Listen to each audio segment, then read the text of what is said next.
John's not going to be here this morning, and we have a quorum, so let's get started.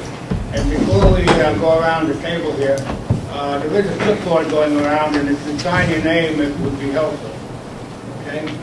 So let's go around and introduce ourselves. I'm Wally Dunham from Madbury.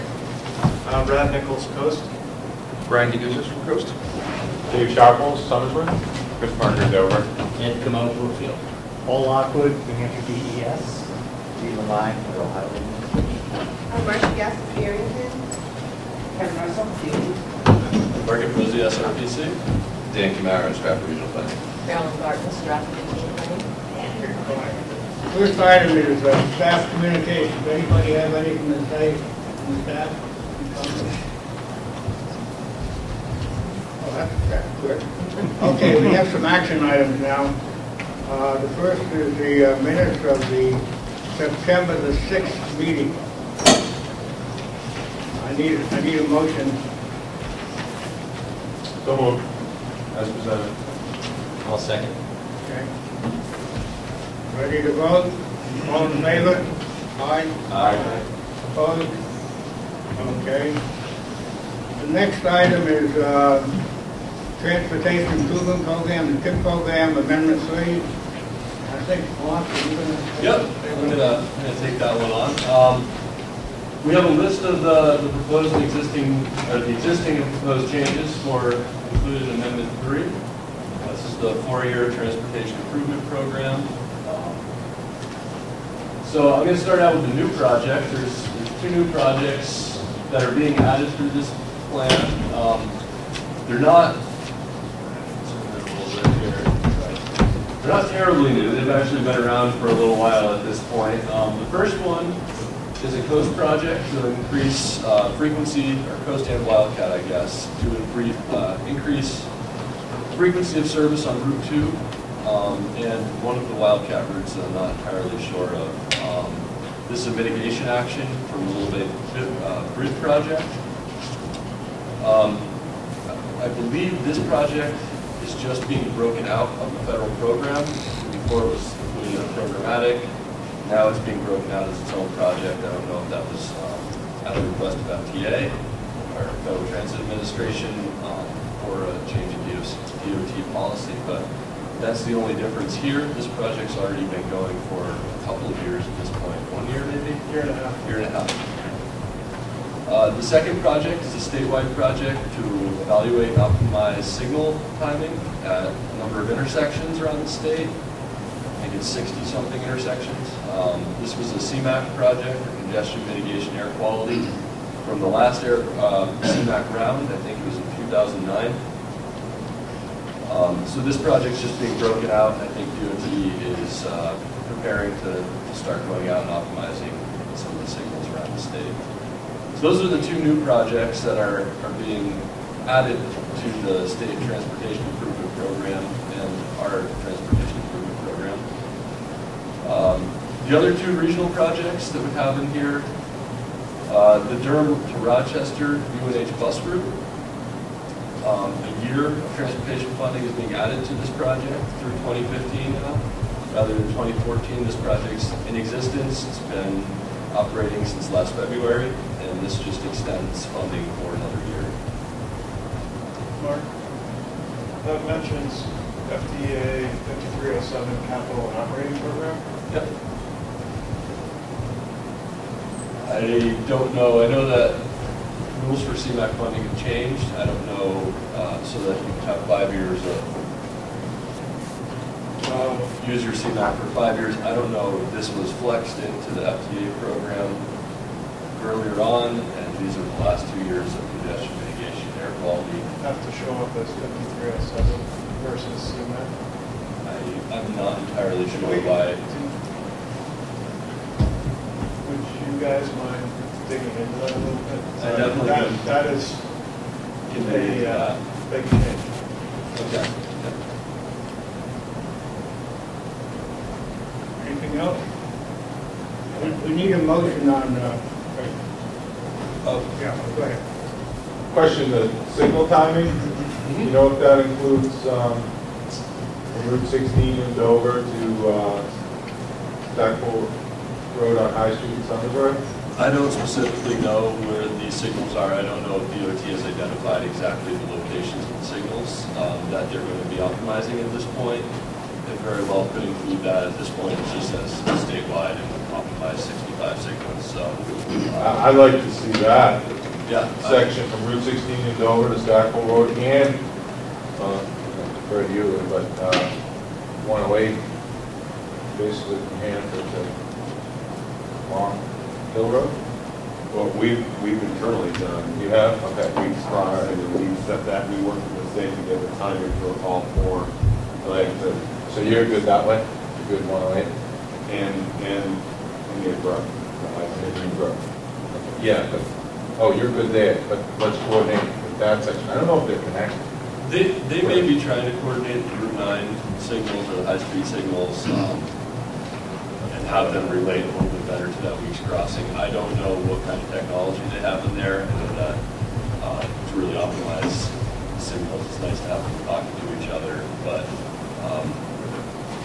they may be at that point where they can do that, or they can probably just adjust the signals so that they're all at least working together more closely than they are. Yeah, they don't appear to be. Yeah, the there's some route- pretty big delays, I know, on Route 9, especially Route 9. in peak hours, so. And I know some of that is the state is different controllers that don't talk to the Yeah. cities. You should be able to get the list, especially for the current year. Okay. Any of those group statewide items. Yep. Should be able to provide kind of backup list of projects, especially for the early years. Yep, I'll talk to DOT and see if I can identify the areas. I'm pretty sure that some of these were taking place in the southern part of the state, maybe Salem, Manchester, or some of those areas, but I can find out if there's any taking place in the region. The other projects that are included in the amendment, we have Newington-Dover Bridge project. This is the parent project that holds, from what I understood, was the engineering and right-of-way for the overall project.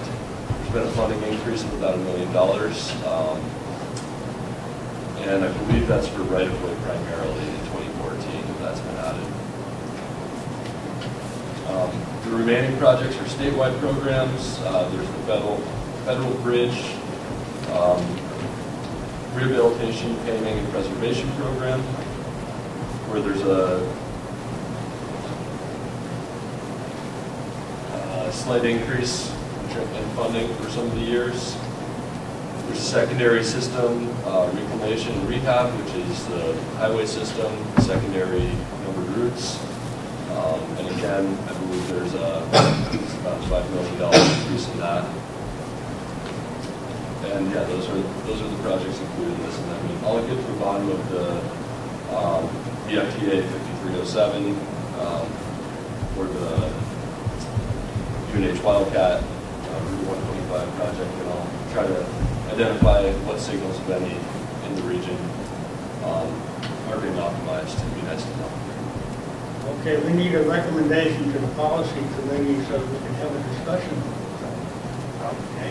I'll make a motion to recommend approval to the policy committee with the suggestion of including the Route 9 corridor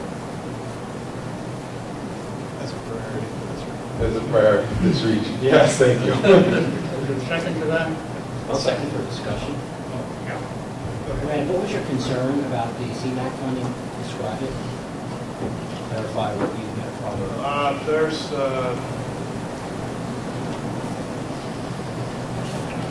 There's a form of agreement that Wildcat Transit can go after certain types of Federal Transit Administration funding. 5307 is not one of them. However, I understand the way that MAP 21 has changed the environment.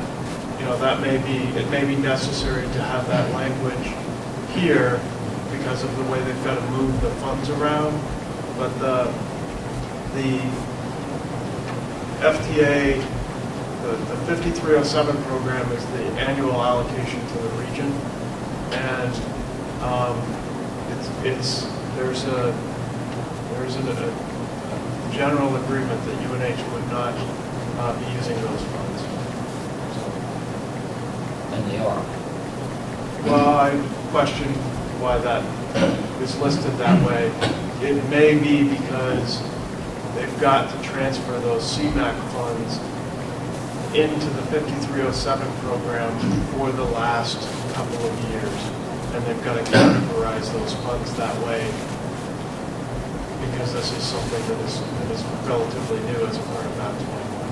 So it just would like to know how that, honestly, we're going to probably be trying to do something very similar with one of our projects to extend it out to 5 years of eligibility versus just 3.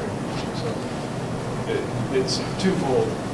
One, so how's all this work? And 2, that's not 5307 money that we have in our long-range plan as money coming to coast. Is it? I'm not sure. So I want to make sure. I do know that the CMAQ funding, the new rules from Moving Ahead for Progress 21st Century allow for 5 years of funding, but the 4th and 5th year are really a breakout of that 3rd year funding. So I don't know if you could backload all the funding into that 3rd year and then split it out as an alternative. To me, my guess is that this is an accounting move to make it so we maintain financial constraint for the transportation improvement program. That's my guess as well, but you know, that's just different nomenclature that I want clarification on. Any other discussion? You ready to vote? We're voting on recommending TRIP Amendment 3 to the Policy Committee for approval. All clear on that? All in favor? Aye. Opposed? To go. Okay, the next item is public participation plan update. I think, Mark, you have a comment on that one too? Yeah, I'm just going to run through very quickly. It's kind of a longer document, so I'm not going to get too into the weeds on the details about it. It's available online if folks want to look at it. We're in our public comment period right now, so I encourage people to provide us feedback about the document if there's any suggestions for making improvements to it. We'll take those into account and do the best we can to make the changes requested. So the public participation plan basically comes out of federal regulations from 2005, the safety loop, the predecessor to MAP 21. Part of that is the required public participation component for the metropolitan transportation planning process to ensure fair and equitable public input opportunities in transportation planning. That's what this document does. It really outlines our approach and identifies some of the populations that maybe we haven't been doing, ensuring fair and equitable opportunity and identifying strategies for engaging those populations. So this is a compliance document, basically running down. We have the executive summary. We discussed some of the regulations that encourage us to do this document, why we need this document. You'll notice going through the document that we don't have all the pictures in. Some tables aren't entirely filled out.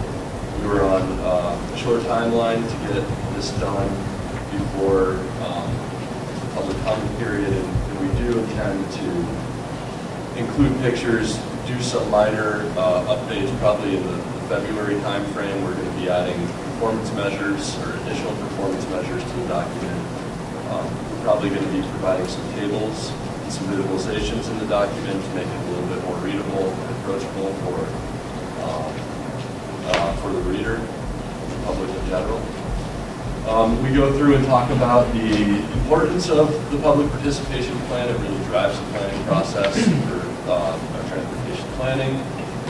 It's really important to know, what the public wants, make sure that we are informed about the needs of the region, of the entire region, and that our documents reflect that and give people an adequate opportunity to participate and really drive the planning process in the region.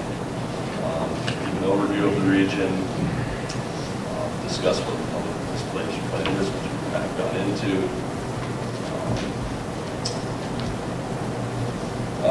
There's some discussion, and this document is really, it's almost the parent document to the Title VI document we approved probably 4 or 5 months ago, and the environmental justice document. They both contribute to this in identifying some of the minority low-income populations that are often underrepresented in the planning process. And then we basically go into some of the strategies that we have for reaching out to the public, and also some of the ways that the public can provide us feedback. So we go through and talk about some of the things that we do, the documents and amendment process, we hold public hearings, we have advisory committees, we have public comment periods, and these are just kind of the standard things that we do.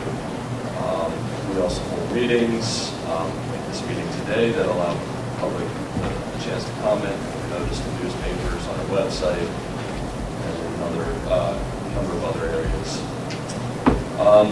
More recently, we've been doing additional outreach with public forums, workshops, focus groups, going to events, trying to have our faces shown in the community so that people can recognize us and feel more comfortable with either showing up at our meetings or providing us feedback directly at those events.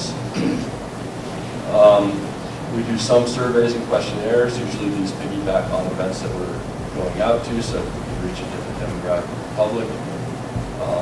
Some of the things we've gone to over the last year, we've gone to some veterans events, job fairs, and then some local festivals. In the past, we did the Market Heritage Festival, we've done the Dover Apple Harvest, and a number of others. We try to be pretty engaged, and I think we've done a pretty good job of really combining efforts between the regional planning functions and the metropolitan planning functions. As you can see here, we have some of these tables that we need to get filled in, provide a little bit more information for folks, but I felt that that was important to note, but we do intend to get those corrected. Some of our other outreach techniques are discussed in here. I think probably the most noteworthy place that's changed the most is our electronic or digital outreach and feedback mechanisms that we have now. Our website's improved. We're going to be doing some new things on our website that we'll discuss later in this meeting, having to do with mapping and sharing information, doing a better job of getting that information that we collect out to the public. We have a blog that we started this year. We're participating in Twitter, a Facebook page at this point. So we're trying to embrace some of the new opportunities that we have for reaching out to the public.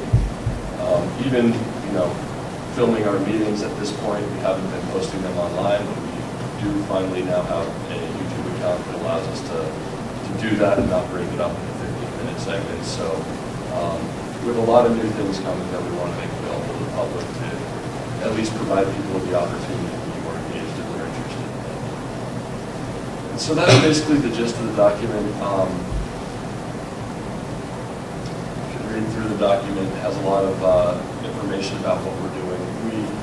Again, things we really need to do to, I think, bring this document together, and we are planning on doing this, is provide some of those measures of how we're assessing ourselves. How many people are we reaching out to? Are we getting quality feedback? Are there comments? How do we measure those things? Is it by the number of comments? Is it by the participation at the meetings?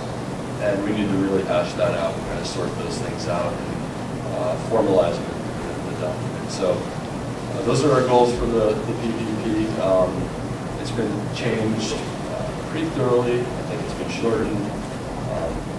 Hopefully it's a little bit more clear than it has been in the past. And if there are any questions, I'd be happy to do my best to answer. Before we have a discussion, we need a motion to approve this item to the policy committee?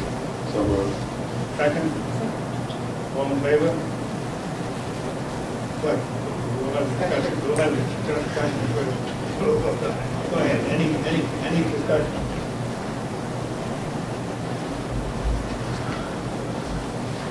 Everybody knows exactly what they're voting on. Everybody's happy with the explanation.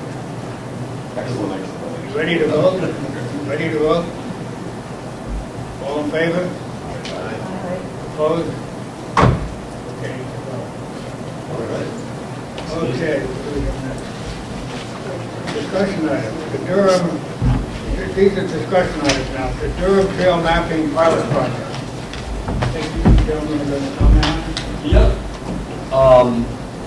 This is what I'm most excited about talking about today. I think it's one of the most interesting things, not just the trail mapping, but some of the things that go along with it.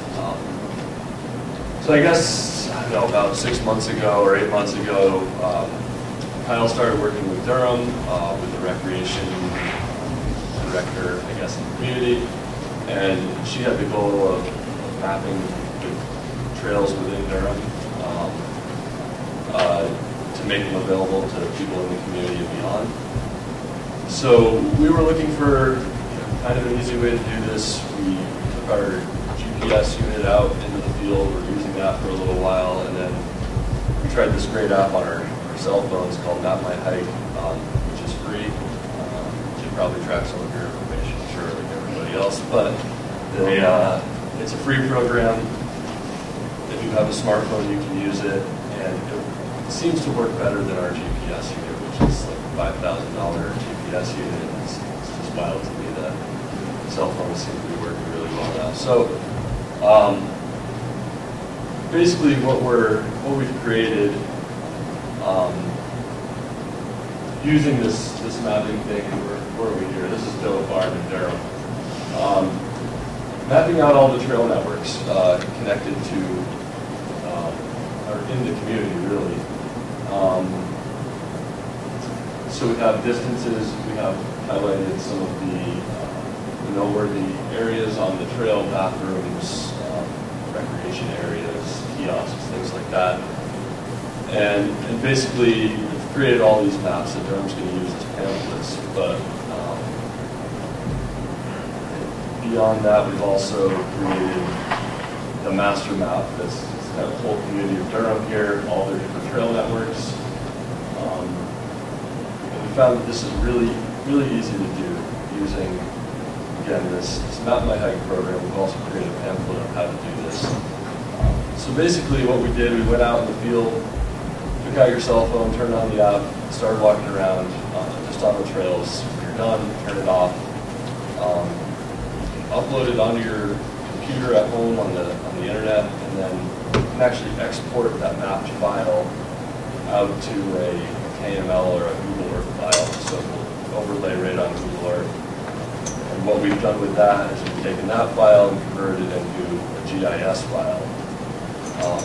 This becomes really interesting and powerful because we just got the ArcGIS online, which we're going to be hosting on our website. So we're going to have embedded maps, and we can start adding these layers. And one of the things we've heard in the region is that recreation is very important in the region. One of the deficiencies that we saw was there are not really great maps anywhere. It's hard to find them all in one place. So we really have started up this program, and hoping it's going to be kind of a volunteer-based data collection process also, which we're really excited about. So what we're going to be doing is we're uploading all this onto our ArcGIS. We're going to have all the different maps available. People are going to be able to click on the different trail networks within the community. We'll pop up with a more detailed trail network of what's going on there.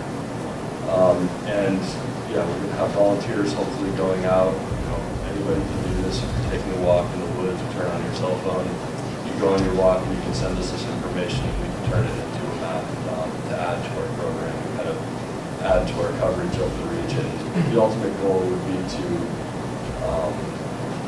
have complete coverage of the region, of all the regional trail networks that we have, so that, visitors can come and use that. I believe that communities are going to be able to embed our mapping WebGIS on their websites. Good question. I did send that flyer to our conservation commission because they do schedule walks a lot. I think John Wallace is a little bit confused. We would want someone to come from regional planning if they could explain how to do it. Absolutely, yeah. Because I'm not sure you passed it on to the rest of the group, but I just got from the blurb you sent back, I'm not quite sure you fully understood. You could explain it a lot better than me. Yeah.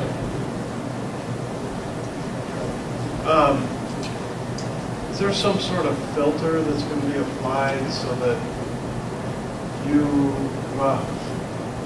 so lots of people can upload lots of different hikes that they do that may or may not be on land that people want you on? I think that's something where we're going to have to use some discretion in the office. So what would happen is you upload it onto your own account, and you do whatever you want with your own map my hike account or map my run account. And you would upload it to us. We do have parcel information. We have a pretty good sense. We run things by communities first. We work pretty closely with Durham on this project so that we got the trail networks they wanted. People can add other trail networks, but again, we're going to have to double check and make sure that these are, this is land with an easement on it, or it's land that people are comfortable with other folks, with the public using. That's something we're going to have to use some discretion with, but I think overall it's something that's going to provide a lot of value to communities. A lot of, there may be that issue of advertising the trail versus using the trail, where a lot of people are fine with people using it as long as it's not advertised as a recreation area. That's exactly what I'm thinking of. And I'm thinking of up in Lyme where my family was, all the trails that the locals knew about, and only the locals knew about, and people were okay with that. Yep. They didn't want everybody else knowing about the trails because it was all on private land. Yep. Yep. And I think that's something we're gonna, that's a great comment. We're gonna have to keep that in mind and figure out a way to deal with that. And again, it's probably gonna be a communication thing with the community. If it's a known trail that people are comfortable with, that's one thing. There are privacy issues that people don't want their space invaded all the time. We still think this is a great resource. It's something that we're excited about bringing to the more rural communities. We don't often get to do a lot of transportation planning work for some of the rural communities in the region. I think this is a way that we can provide a service that's valuable to them. And it's inexpensive. It doesn't take a whole lot of effort on our part. We found this way that volunteers can be providing the information. We do need to do a better job of getting the word out to folks about how to use it. We'd be happy to show up in the community to do even a run through or a walk or something. Well, one of the things in there I think would be important, and I think Brad touched on, is dealing with easements. There are easements that town holds. There are some that have public access, and then there are easements that the owner will say, if somebody schedules something, I think it's important to start out with just the ones that there's not going to be a question. Yep. The town owns the easement, it's open for public access, there's a kiosk. But I think if you go to communities who are interested in working with you or groups, then you can explain that information ahead of time so that you don't get those that cross onto, because it's what I've learned even walking a gentleman's property was there are folks who sometimes, you get to the end of his property and there was a stop, this is private property at the end of the trail, and he goes, well, I didn't put that there. Because he said what happens is neighbors sometimes do things, so I think that would be an important thing to work out with the group. Yep, absolutely. And you can see with our Durham example here, these are all pretty, we work really closely with Durham. These are all really established community trail areas. That's something we probably have to do with most communities, but I know in places like Strafford, there's the Evan Mountain area, there's the Moose Mountain area up in Middleton and Brookfield kind of area, and those are real kind of open to the public. They want people going there and enjoying those areas. So The other nice thing we can do is establish which trails people are okay with people going on and which trails aren't. So I don't know, we would highlight the ones that people don't want public on, but we can certainly, you know, showing the ones that are acceptable, I think, gives people a better idea of where they can go recreate. The snowmobile club might be a perfect one to work with. They could get that. Because usually the snowmobile clubs work with each landowner, and they have an agreement. And the other thing identify is them separately from identifying uses for the trails. I know a lot of trails that horses that have, you know, motorized vehicles on there.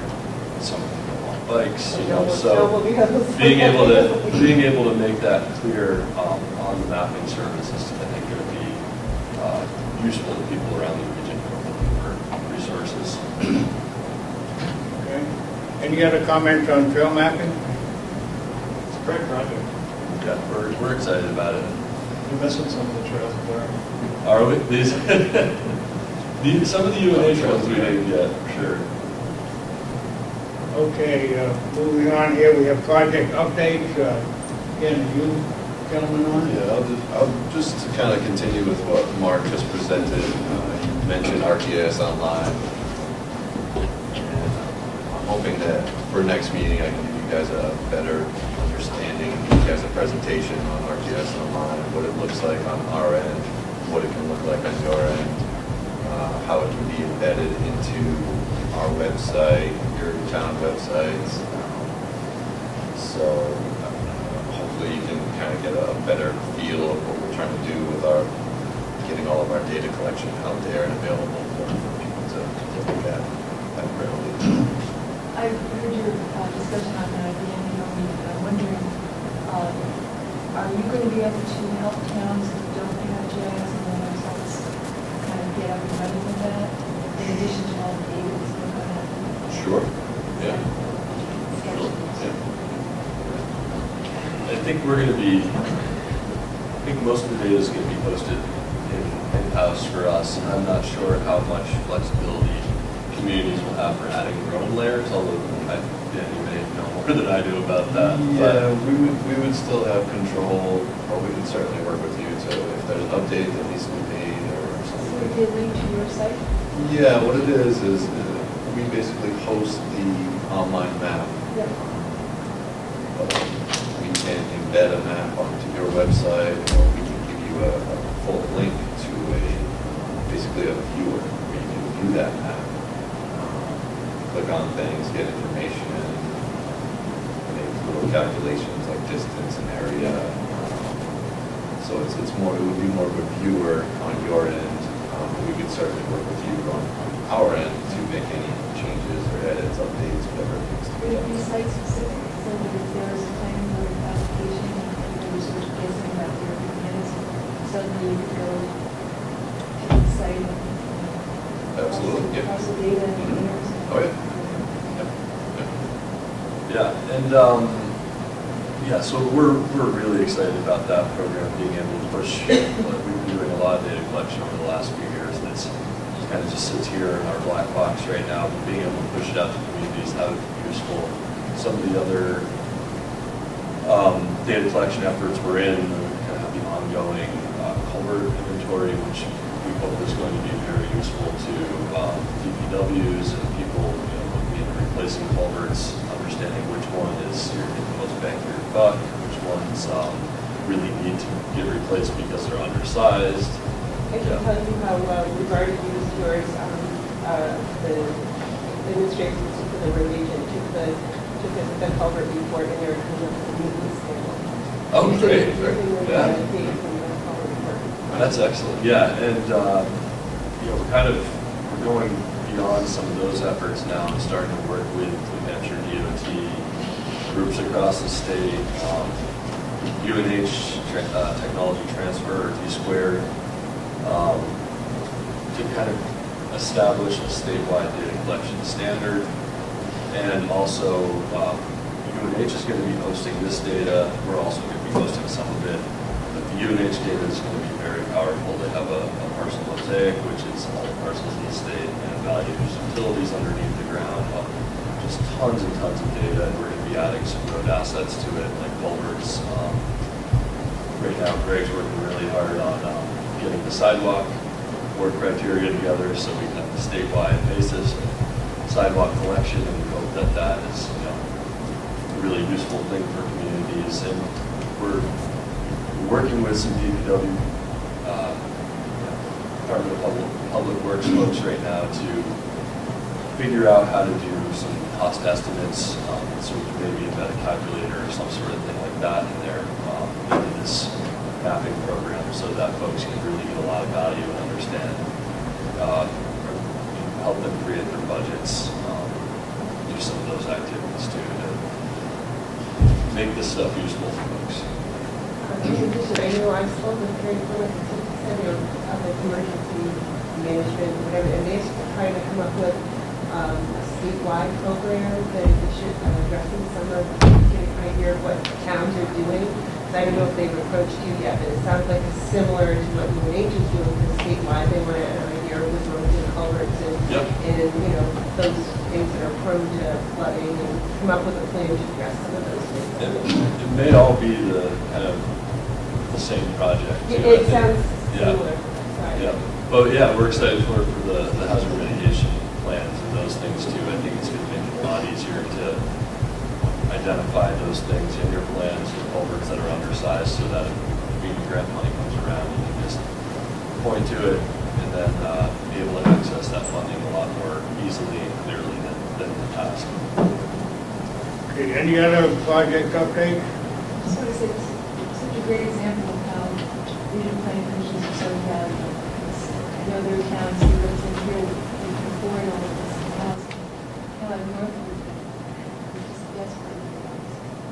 Yeah, we're certainly trying to be more helpful to the communities that we're working with. Anything else? Yeah, just this summer's road transportation enhancement projects moving along. We're going to have our second public input meeting with the design alternatives analysis next Wednesday night, November 6th at 5 p.m. We have a question in the DOT. We're also looking at, because the city council, I probably told you this, the city council saw the transportation enhancement project, which is a $500,000 project, stepped up to the plate, issued a $4.5 million bond on roadway, sewer, and streetscape improvements to supplement the transportation enhancement. But in order, since our contract was already, the contract was already started, he's out there, they have to set the curb lines. So they're setting the granite curb. So all the granite curb that was in the transportation enhancement project is now part of a downtown improvement project, and the city's paying for that. But one thing, they redirected the drains. They were going to go down High Street and then up Main Street, well then down Main Street, down High and then down Main. They figured they could save some money and cut across Station Street, which is, it's like this little spur that connects the two that wasn't initially in the project area of the TE, but they're putting a trench right down it for the drainage. So now they're going to do Station Street, which wasn't even originally in the downtown improvement project. So they're looking maybe to do the sidewalks, because then, you know, then you got a brand new road with sidewalks. So I was looking to move possibly, you know, to encompass that short, I mean, it's a short street, a couple hundred feet, into the transportation enhancement project. I haven't heard back from DOT yet, but I'm waiting on any type of process that would need to take place, and would be anxious to start that process if in fact it's some sort of amendment or, you know, whatever needs to be done.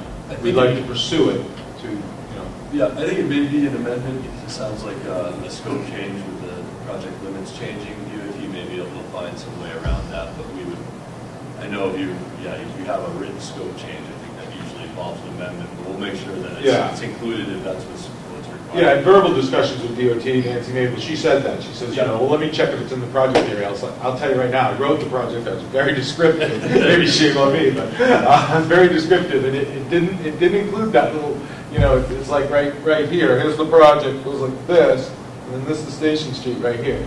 Yeah. You know, so if I kind of drew a bubble around it, it would have been in there, but I didn't. I was very specific, so I admitted that it's not in the project area, so, you know, that's fine, but let me move ahead with any process we can, because we'd like to stay on schedule to go out to bid in the spring or early summer, because we're going to come right behind the downtown improvement project. As soon as that's buttoned up, we're going to do this project hopefully next fall. Okay. Any other project update? Is there any other business that anybody wants to bring up? Any other business? Okay. Let's see, citizens forum. I don't think we have any outside people today, do we? Okay. Well, I guess that gets to item number 8, adjournment. So moved. Okay, so moved. Second? Meeting's adjourned. Thank you.